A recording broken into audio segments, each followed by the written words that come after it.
بسم الله الحمد لله والصلاة والسلام على رسول الله وعلى آله وصحبه ومن We continue inshallah ta'ala with the series of Tayammum.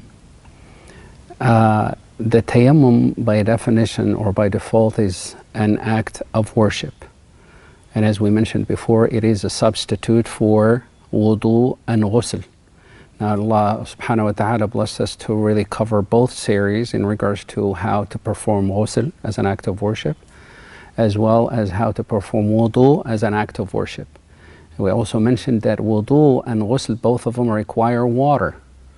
But in a circumstance where there is no access to water, time for the prayer comes in.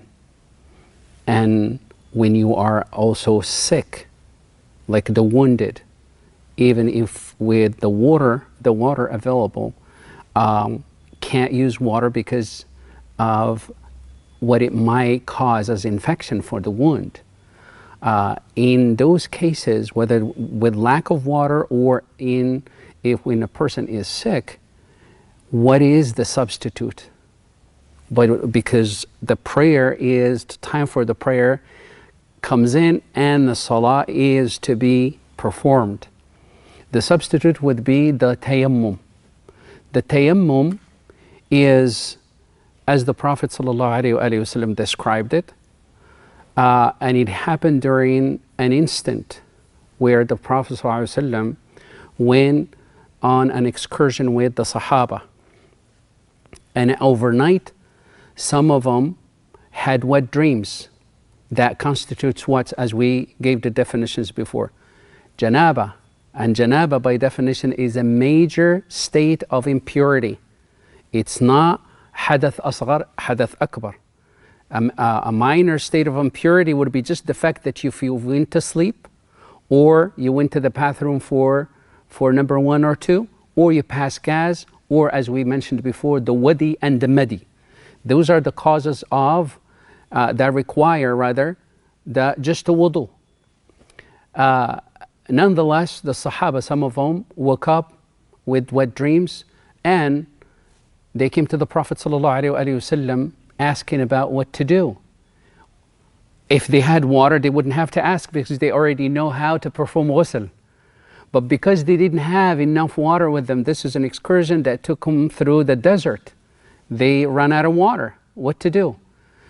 The Prophet ﷺ said, all you need to do is tap over the sand with your palms like this.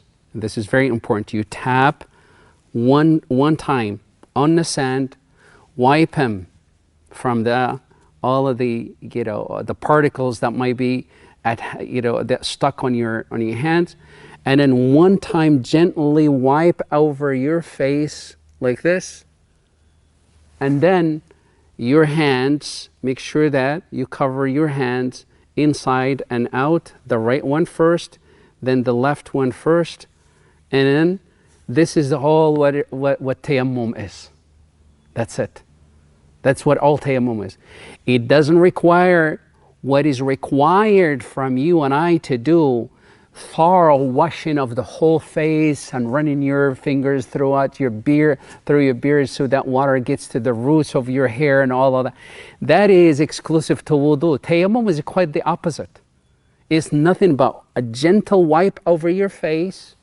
Also wipe over by running your finger through your right hand first, wipe the back and the front, the palms, the same thing for the back and the front also of your hands to the wrist, and done. There were some narrations where the Prophet ﷺ, and some of those narrations are not authentically proven that they are connected with the Prophet ﷺ, but rather statements of the Sahaba. They used to really wipe all the way, including the elbow, the arm all the way to the elbow, meaning you go with the wiping all the way. This is why, because of the difference of opinion in that regard, due to non-authenticity of those ahadiths directly connected with the Prophet ﷺ, but rather statements of the Sahaba and also actions of the Sahaba. This is why it fell down to second category, and that is the Sunnah. Highly recommended. If you want to wipe and include your arm all the way to the elbow, you could do so. But what is sufficient is literally the face and the hand, because exactly what the ayah is referring to.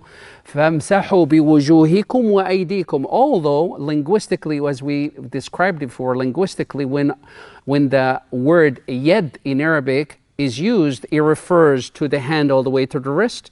It also refers to the hand all the way, including the elbow, and it goes all the way over to the shoulder. This is all in Arabic.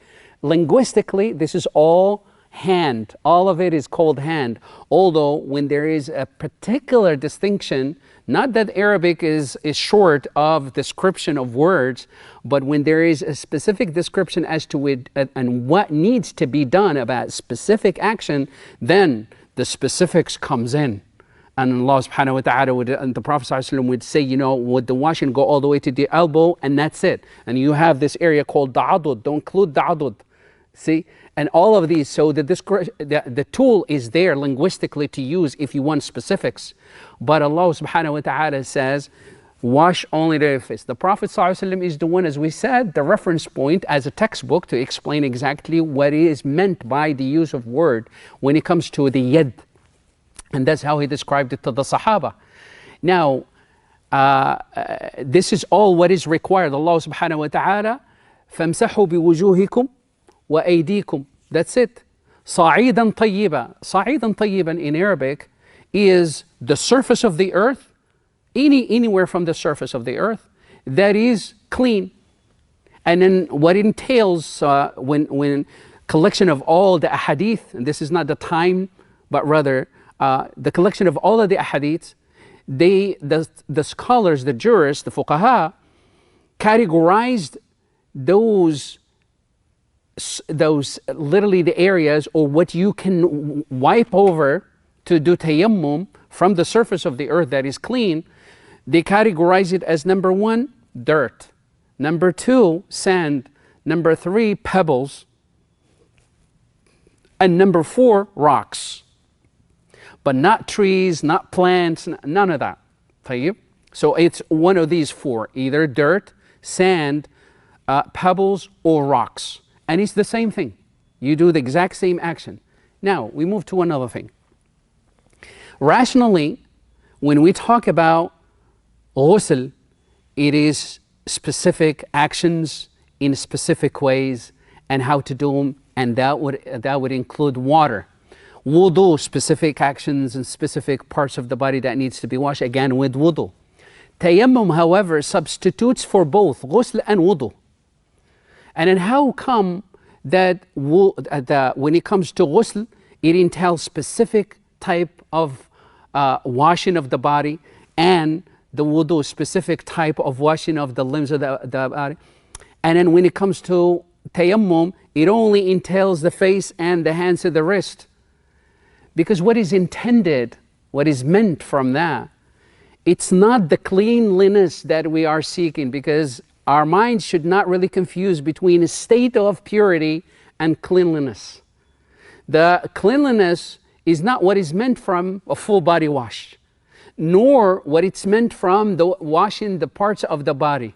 Those are mediums to carry you over from a state of impurity, hadath asghar or akbar, meaning either major or minor state of impurity, to a state of purity.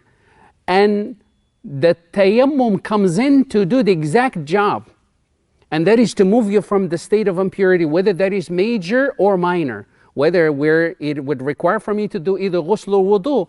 Tayammum substitute for both. However, the word substitute is key, meaning it is only temporary. Temporary how? Once water is accessible, is available, then tayammum is nullified. The person who was sick or wounded, and during that period where he wasn't able to use water due to fear of infection or harm, the minute that person recovers, then tayammum is out in his case. It's no longer, because it is the key that we should carry with us, or the understanding is that it is a substitute. And a substitute by definition is not permanent. It's always temporary. Meaning, whenever what is permanent comes in, automatically what is temporary goes out. So this is why it is very important for us to understand that it is not up to us. The reason why we're making all of these distinctions, because a lot of people, they choose as they please as to when and how and what to do about tayammum. I'm tired.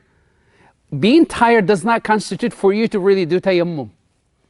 And then we will come to see so many of those circumstances. Just like it is not befitting for you to go off and do ghusl when you are wounded. The Prophet ﷺ had a case where one of the Sahaba was wounded in a battle. And then in the morning, he woke up and he found out that he had a wet dream. He asked around. He asked some of the Sahaba, and he said, is there anything else that I can do other than washing? Because I'm worried about the infection. If I were to wash, and my wound will be infected. They said, well, there's no way around it. You have to wash, because to the best of their knowledge, that's the only way to remove the state of impurity, to move into a state of purity, to remove the janaba, to go into a tahara. So he went on and washed, got sick, hypothermia, and died. The news got to the Prophet ﷺ, and he said ﷺ, قَتَلُوهُ قَاتَلَهُمُ اللَّهِ. They caused him to die due to their wrong advice. May Allah Ta'ala destroy them. This is a dua against those who gave him the wrong advice. هَلَّا سَأَلُوا. Shouldn't they have asked instead?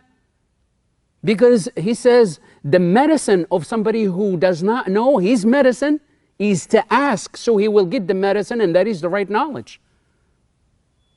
إنما شفاء العي أو العي السؤال. Somebody who is sick, he needs to go and ask the right person to give him what the right thing to do. And the person who is ignorant needs to ask the person who has the right knowledge. So, but in any case, this is where the Prophet ﷺ was angry, because we cannot swipe things around as we please. But rather we need, if you're tired, you can't go ahead and do tayammum. Tayammum is nullified in your case. You do tayammum and you go and do wudu. Neither tayammum is accepted, neither your prayer is accepted. Simply because you are found in something solid and pure, which is the prayer, on something that is not accepted in the first place, on wrong concept in the first place. This is why it is very important. The minute water is available, tayammum is out of the question, period. Just because but if you're sick, and sick is not defined by you being tired, but sick, it means you cannot really either. If you were to use water, you will have some harm done to you, either to wounds, but once you recover, then tayammum becomes out of the question for you as well. So this is one of those things that we need to be very, very careful with whenever we deal with the aspect of tayammum. We ask Allah subhanahu wa ta'ala to make us amongst those who, when they hear the speech, they follow the best of it. Sallallahu alaihi wa sallam ala nabiyina Muhammad walhamdulillahi rabbil alameen.